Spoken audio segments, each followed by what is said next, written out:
जर आपला कांदा 50 ते 70 दिवसादरम्यानचा असेल तर हा व्हिडिओ नक्की बघा। हा टप्पा कांद्यासाठी खूप महत्त्वाचा असतो। या काळामध्ये कांदा हळूहळू पोसायला सुरुवात होते।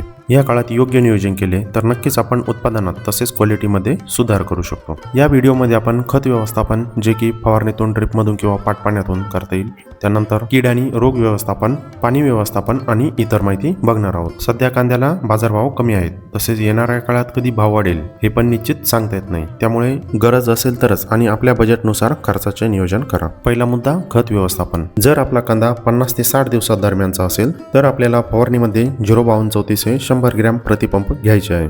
तसेच हे आपण जर ड्रिप असेल तर 5 किलो प्रति एकर प्रमाणे सोडू शकतो किंवा पाटपाण्यातूनही देऊ शकतो। गरज असेल तर चिलेटेड मायक्रोन्यूट्रंटचा वापर करू शकतो। जर आपला कांदा 60 ते 70 दिवसांचा असेल तर आपल्याला 13045 हे 5 किलो प्रति एकर प्रमाणे ड्रिपमधून किंवा पाटपाण्यातून सोडायचे आहे। तसेच फवारणीमध्ये याचे प्रमाण आपल्याला 100 ग्रॅम प्रतिपंप घ्यायचे आहे। यासोबत आपल्याला चिलेटेड बोरॉन 20% हे 20 ते 25 ग्रॅम प्रतिपंप घ्यायचे आहे। 13045 म्हणजे पोटॅशियम नायट्रेट याचा एक असा फायदा आहे की कोणत्याही पिकाच्या पानावर जे पर्णरंध्रे म्हणजे स्टोमाटा असतात त्याची उघडझाप नियंत्रित किंवा मर्यादित करण्याचे काम हे 13045 हे चांगल्या प्रकारे करते। त्यामुळे ज्या भागात पाण्याची कमतरता असेल किंवा वाढणारं ऊन यासाठी पीक हे काटक बनते। दुसरा मुद्दा आहे पाणी व्यवस्थापन। या काळामध्ये कांद्याची हळूहळू साईज वाढायला चालू झालेली असते, तसेच उन्हाचा पाराही दिवसेंदिवस वाढत आहे। त्यामुळे पाण्याचा जास्त ताण बसून देऊ नका। जमिनीनुसार हलके ते मध्यम पाणी आपण देऊ शकतो। तसेच जमिनीमध्ये जास्त पाणी साचणार नाही याची काळजी घ्यावी, नाहीतर मुळकूज किंवा करप्याचं प्रमाण वाढू शकतं। तसेच जमिनीला जास्त तडे पण जाऊन देऊ नका, नाहीतर जे मुळं असतात ते तुटतात,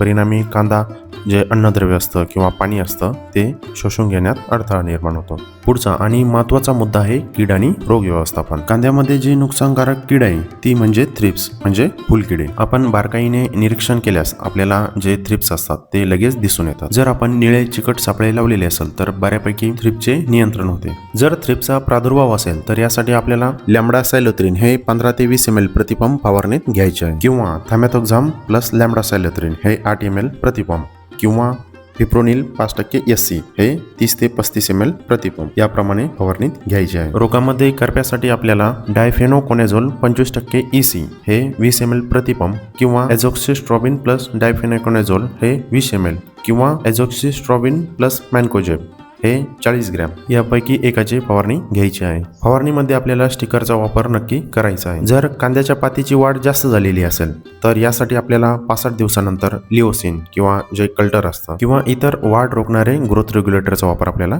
करायचा आहे। लिओसिनचा डोस हा 20 ml प्रतिपंप घ्यावा, तसेच कल्टर घेणार असाल तर याचा डोस हा 6 ml प्रतिपंप घ्यावा। फवारणी करताना जमिनीत पुरेसा ओलावा असावा। या फवारणीमुळे अतिरिक्त वाढ थांबवून जी एनर्जी कांदा पातवाढीकडे जाणार आहे ती एनर्जी कांदा फुगवणीकडे वळेल। सध्या कांद्याला बाजारभाव कमी आहे, त्यामुळे कांदा साठवणुकीत टिकवण्यासाठी 70 दिवसानंतर काय नियोजन करावे जेणेकरून कांद्याची साईज वाढून तसेच कांदा हा जास्तीत जास्त चाळीत टिकेल यासाठी सविस्तर व्हिडिओ लवकरच येईल। तसेच तुमचा कांदा सध्या किती दिवसाचा आहे ते कमेंटमध्ये नक्की कळवा। आपले ॲग्री इन्फॉर्मेशन हब याच नावाने फेसबुक पेज आहे, याला पण आपण लाईक फॉलो करू शकता। धन्यवाद।